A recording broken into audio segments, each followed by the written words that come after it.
오늘은 마태복음 5장 17절에서 20절까지의 말씀을 갖고 너의 의가 더 낫지 못하면 이러한 제목으로 말씀을 나누기를 원합니다.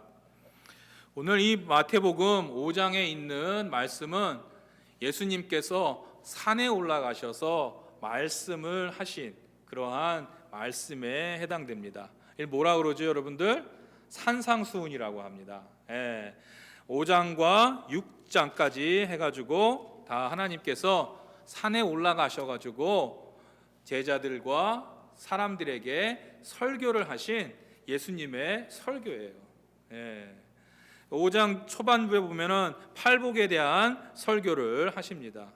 그리고 그 다음에 소금과 빛에 대해서 설교를 하시고, 그 다음에 오늘 우리가 읽은 본문은 예수와 율법에 대하여서 말씀을 하고 계신 것입니다. 근데 이렇게 딱 17절에서 20절까지의 말씀을 딱 빼서 읽으면 여러분들 마음이 어떠십니까? 턱턱 막히는 것 같은 그런 느낌이 안 오십니까? 여러분들 무슨 말씀인지 이해가 되세요?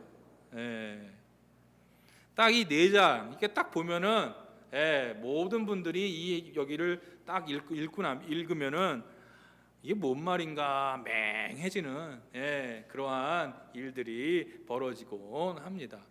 굉장히 이해하기 힘든 본문이에요. 그러니까 정말 이 아이가 죽을 먹다가 이 죽에다가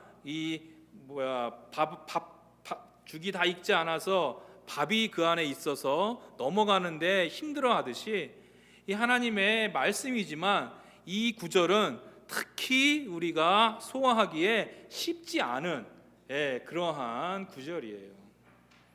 여러분들 생선 좋아하십니까? 생선을 저도 좋아하는데 생선을 딱 갖다 놓으면은 사람들이 주로 어디만 먹습니까? 몸만 주로 이렇게 발라 먹죠. 근데 생선의 어디가 제일 맛있어요? 머리잖아요. 어두육미라 그랬어요. 그래서 생선은 머리가 제일 맛있습니다. 근데 생선을 딱 갖다 놓으면 머리 드시는 분들이 누가 있어요? 그렇죠? 머리를 먹으려고 그러면은 이게 손으로 이렇게 해가지고 먹어야 되니까 폼도 안 나고 또 튀길까봐 이렇게 부담스러워하고, 그래서 그냥 머리는 다 갖다가 버리는 경우가 허다합니다.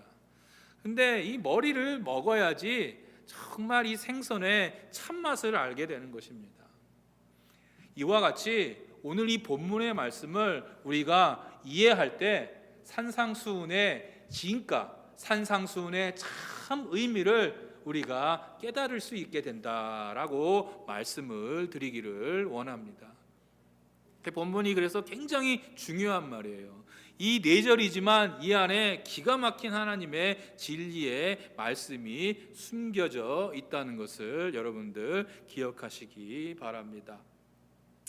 오늘 본문에 보면 율법이라는 말이 나옵니다. 율법.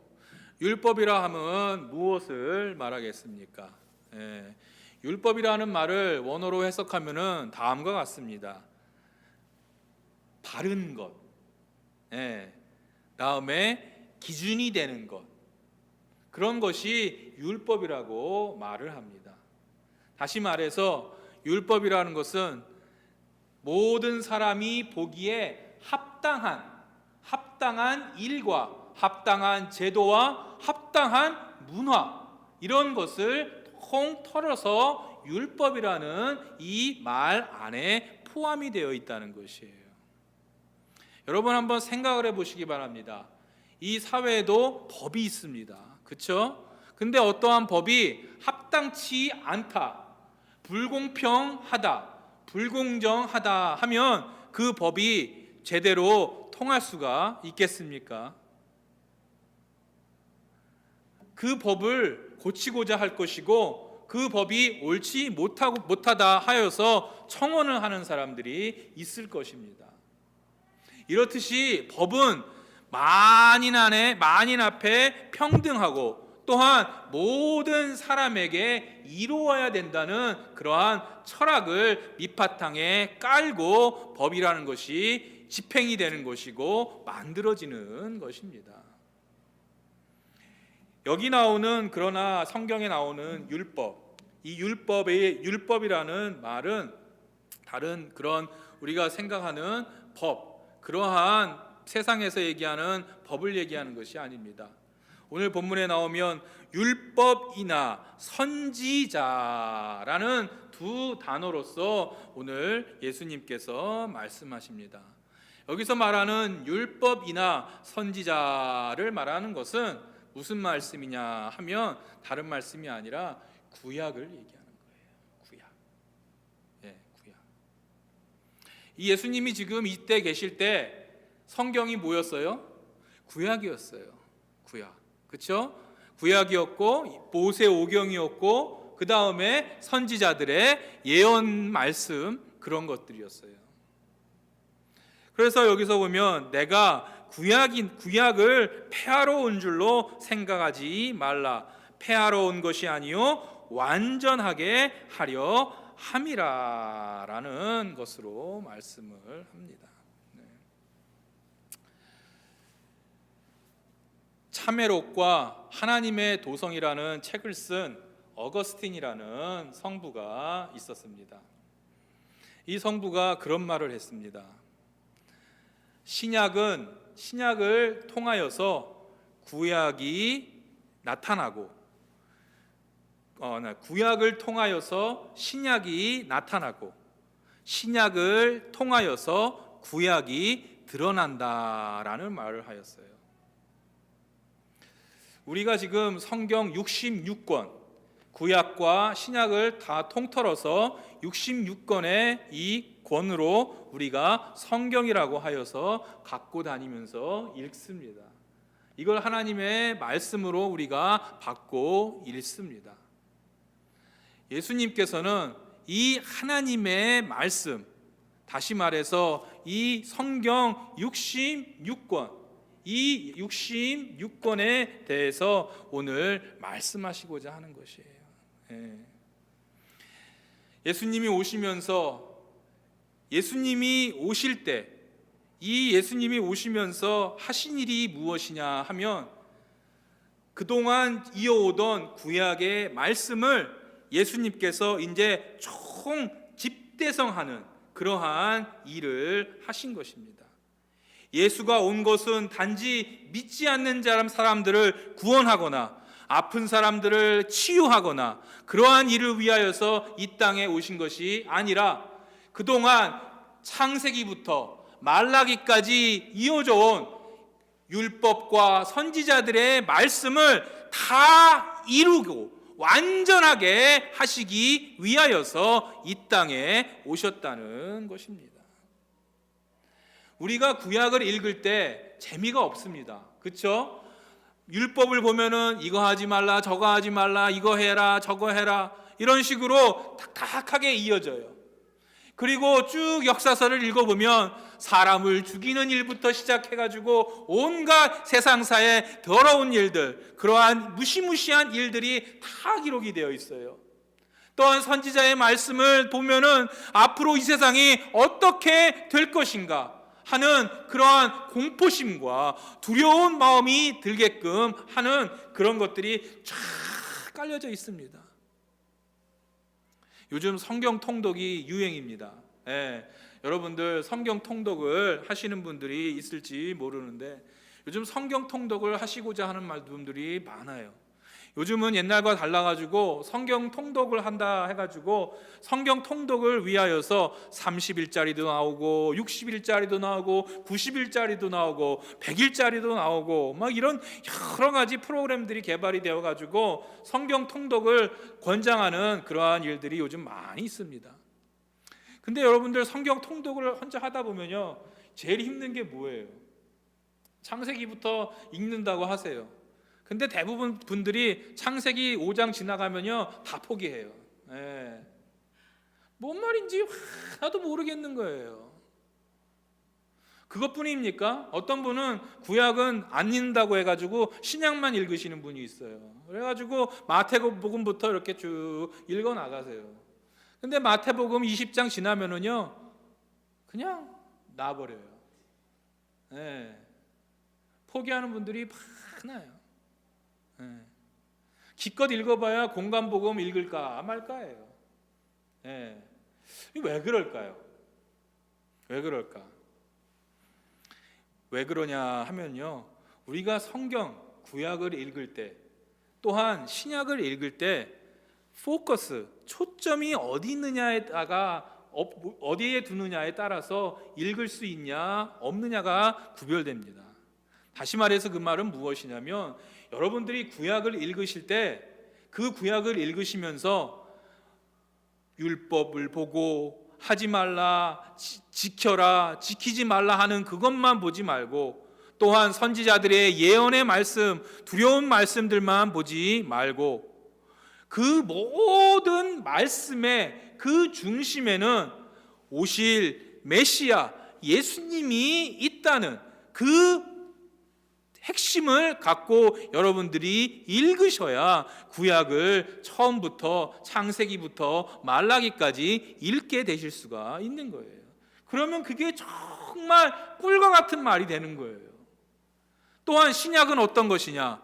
우리가 신약을 그냥 단지 예수님과 제자들이 쓴 하나님의 말씀이다, 선교가 이뤄졌던 일들을 기록한, 병든 자가 치유됐던 기적과 이사를 기록한 책으로만 우리가 이해한다면 신약을 읽을 때도 마찬가지 결과에 도래하게 된다는 것입니다.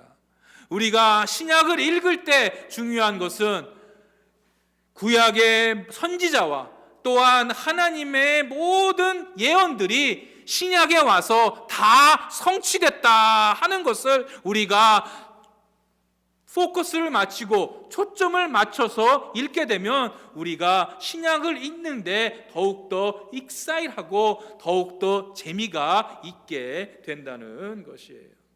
예를 들겠습니다. 여러분들 소돔과 고모라 얘기 있죠. 예?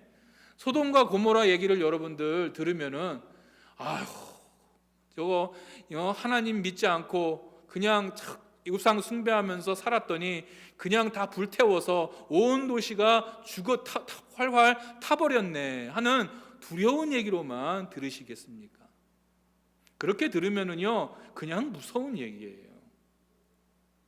그런데 소돔과 고모라의 얘기를 통하여서 우리가 우상 숭배를 하고 하나님을 등지고 산 사람이라도 거기서 하나님께서 아브라함과 롯을 구원하신 것처럼 예수를 믿고 우리가 예수의 참 제자가 되면 구원을 받는다는 그러한 핵심을 거기서 연결시킬 수 있을 때 소돔과 고모라의 얘기가 무서운 얘기로만 들리는 것이 아니라 그것이 바로 구원의 말씀, 그것이 참된 진리의 말씀으로 우리에게 다가오게 된다는 것이에요.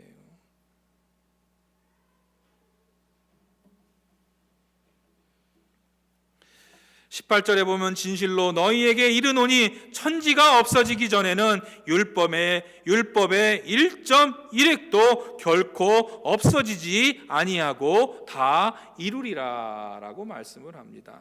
예. 당연한 말씀 같이 들려요. 근데 여기서 얘기하는 1.1획이라는 말에 우리가 좀 더 이렇게 돌려보기를 원합니다.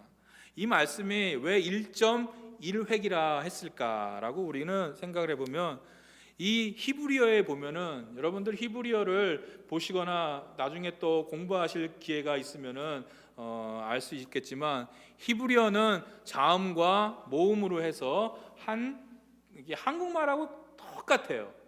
가가 되려면은 기역과 아가 합쳐져 가지고 한 단어가 되죠. 그렇듯이 히브리어도 자음과 모음이 결합이 돼서 하나의 단어를 만듭니다. 영어는 A, B, C, D, E, F, G 이 알파벳 중에 몇 개의 단어가 하나로 모여져서 한 단어를 만들지만, 이 히브리어는 한 자음과 한 모음 아니면 두 개 이렇게 자음과 모음이 모여져서 한 단어를 만들게 됩니다. 요즘에 현대 이 히브리어를 보면 대부분 자음만 쓰는 경우들이 많아요. 근데 이 옛날 고대 고대 히브리어를 보면은 이 자음과 모음을 꼬박꼬박 쓰게 됩니다. 그래서 저도 신학교 때 이 히브리어를 배울 때 힘들었던 게 뭐였냐면은 이 자음을 갖다가 이렇게 아는 게 힘든 게 아니라 이 뜻이요, 모음이 어떤 모음이 들어오냐에 따라서 말 뜻이 확 달라집니다. 그래서 히브리 모음을 보면요, 점이에요. 이렇게 있어가지고 점 하나 놓고, 점 두 개 놓고 이런 식으로 탁 놓으면은요, 말 뜻이 확 달라지는 거예요. 거기서 말하듯이 1.1회,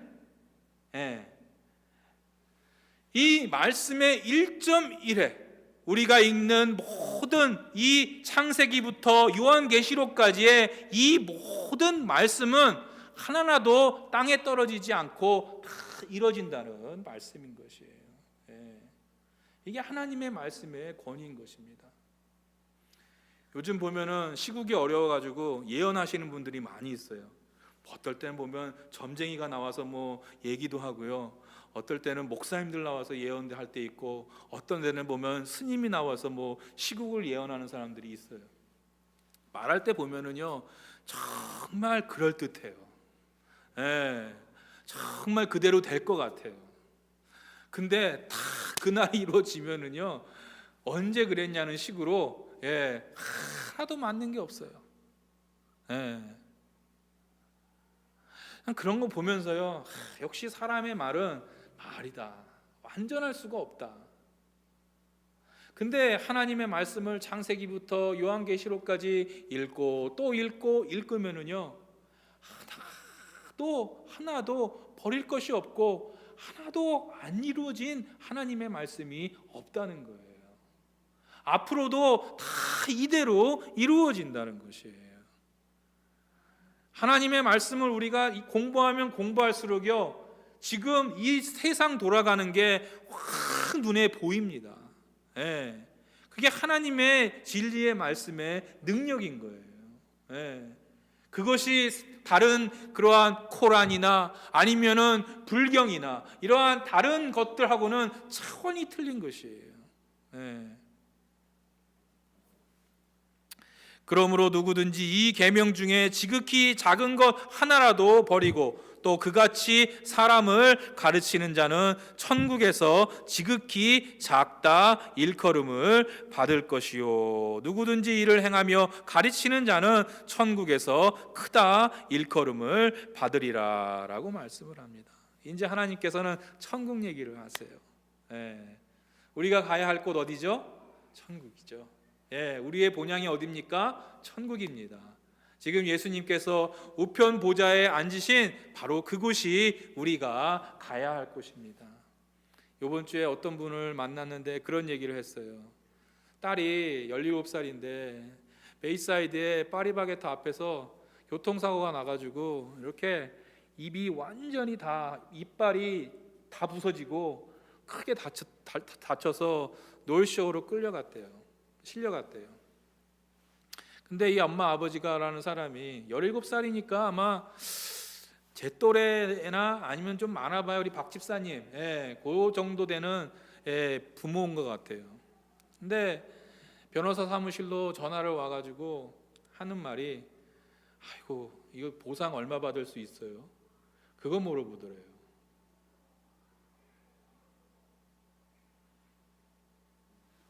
우리의 자녀가 그렇게 처하면은 여러분들 변호사 사무실에 물어가지고 우리 딸 보상 얼마 받아요? 그거 물으셔야 되겠어요?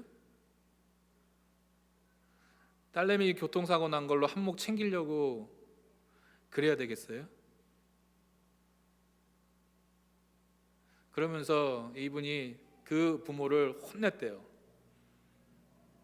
아니 애가 지금 죽어가냐 어떡하냐 그러한 상황에 있는데 지금 변호사 쇼핑하러 다니냐고. 누가 보상 더 많이 해줄까 하는 쇼핑하러 지금 다니시냐고. 에라이 부모야 하면서 전화기 끊고 딴 데 알아보시라고 했대요. 우리 이런 시대에 살고 있어요. 그러면서 그분하고 한 얘기가 그거예요. 우리가 여기서 세상 살다가 막 모으고 더 가지려고 막 노력을 막 해도요, 갈 때는요 1센트도 못 갖고 다 가야 돼요. 저는 예전에 몰랐는데 점점 나이가 들면서 들수록 이 나라에서 이렇게 느끼는 걸 이렇게 가만히 보면은요, 이제 점점 나이가 먹고 이제 은퇴하게 되고 은퇴 후에 이렇게 보면은 이제는 하늘나라 갈 준비를 해야 되는 거예요. 재정적으로도 그렇고 우리의 삶의 어떤 모든 직업적인 것도 마찬가지고 가족적인 것도 마찬가지고 하나하나 정리를 해야 된다는 거예요. 내가 가지고 갈 수 있는 게 하나도 없어요. 그런 마음으로 오늘 하루도 100불을 주셨으면 그 100불의 감사함으로 살아가는 게 우리 믿는 자들이 살아가야 할 자세인 줄 믿습니다. 근데 많은 때 그렇게 못하고 있는 게 우리들의 현실이기도 하는 것이에요. 오늘 예수님께서는 천국에 대하여 말씀하십니다. 누가 천국에 들어갈 것인가에 대해서 말씀하십니다.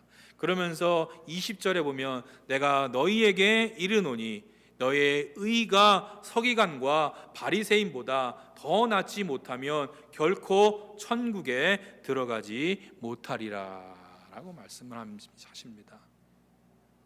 이 무슨 말일까요?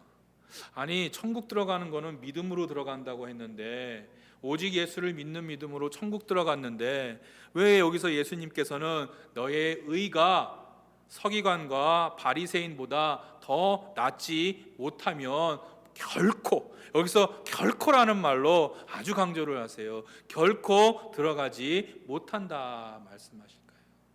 이 말씀의 뜻이 무엇일까요? 세 가지를 말씀드리고자 원합니다. 여러분들 여기서 보면 예수님께서 서기관과 바리새인을 말씀하십니다. 그렇죠? 서기관과 바리새인들이 잘했던 것 한번 생각해 보세요. 뭘 잘했죠? 서기관들과 바리새인들은요, 뭘 잘했냐면은 신앙에 열심이었어요. 그렇죠? 아주 열심이었어요. 안식일에는 정말 정결하게, 거룩하게 아주 제물을 잘 준비해 가지고 하나님 앞에 예배드리는 아주 그런 거룩한 삶을 살았어요. 하나 율법을 주신 모든 것을 다 지키면서 하나도 어기지 아니하면서 열심을 다해서 정말 하나님을 섬긴 사람들이 바리새인들과 서기관들이에요. 지금 예수님께서 말씀하시고자 하는 것은 우리가 하나님을 얼마나 열심히 섬기며 사느냐 하고 지금 되물으시는 거예요. 여기서 바리새인들과 서기관들은 어떤 사람들이에요? 이 사람들은 천국 못 갈 사람들이에요. 그렇죠? 오늘날로 얘기하면 불신자고, 오늘날로 얘기하면 이단들이에요. 하나님을 안다고는 하지만 예수 그리스도를 부인하는, 믿음을 부인하는 사람들이 바리새인들과 서기관이라는 겁니다. 그런데 이 사람들은 얼마나 열심히 하나님을 섬깁니까? 그런데 우리는 하나님을 믿고 예수님을 믿고 예수로 인하여 구원받았다 하는 예수의 보혈의 피의 은총을 받은 사람들이 얼마나 열심을 다하여 우리가 하나님을 섬기냐 하고 지금 하나님께서는 반문을 하고 계신 것이에요. 우리가 이번 주 살면서 얼마나 하나님을 사랑했습니까? 얼마나 우리가 하나님을 사모했습니까? 우리가 얼마나 하나님의 일에 열심을 하여 우리가 살았습니까? 우리의 열심이 이단들과 믿지 않는 사람들의 열심보다 부족했다면 지금 하나님께서는 회개하라고 말씀하시는 거예요. 그러한 열심 갖고는 여러분들이 하나님 나라를 들어갈 수 없을 수도 있다 하고 경고의 말씀을 보여주시는 것이에요. 열심은 무엇입니까? 열정이에요. 우리가 하나님의 나라를 향한 열정이 얼마나 뜨거운가 우리가 돌아보기를 소원합니다. 차든지 뜨겁든지 우리가 정말 그 중에 차든지 뜨겁든지 우리가 둘 중에 하나가 되어야 되는 거예요. 하나님께서 정말 우리를 책망하시는 믿음은 미지근한 믿음이에요. 이 바리새인과 서기관들은 열심히 했어요. 뜨거웠어요. 우리의 열심이 지금 필요한 시대라 말씀을 하고 있는 것입니다. 두 번째로 이 바리새인과 서기관들이 잘했던 게 무엇입니까? 아까도 말씀을 드렸습니다. 이들은요 성결했어요. 홀리했어요. 이 주위에도 보면은 어떤 분들은 보면요 굉장히 법대로 사는 분들 많아요. 운전할 때 빨간불도 어기지 않고 스피드도 안 내고, 그 다음에 살면서 쓰레기 버리는 날 꼬박꼬박 버리고 아주 법대로 지키면서 살아가는 분들이 있어요. 나무랄 데가 없어요. 이 바리새인과 서기관도 나무랄 데가 없이 성결하게 살았어요. 거룩하게 살았어요. 우리들은 어떻게 살았습니까? 일주일 동안 거룩하게 살았습니까? 우리가 정말 깨끗하게 흰옷 입은 자로서 합당한 삶을 살았습니까? 믿는다고 하면서 교회 안에서 있을 때는 깨끗한 척하면서 교회만 나갔다면 내가 언제 그랬냐 하면서 검은색 옷으로 갈아입고 내가 하고 싶은 일, 세상이 허용하는 모든 악한 일들을 다 하며 살고 있지 않나 저희들 돌아보기를 소원합니다. 마지막으로 이 서기관들과 바리새인들이 잘한 게 무엇이냐 하면은요, 이들은요 정말 하나님의 나라에 대한 열망이 있었어요.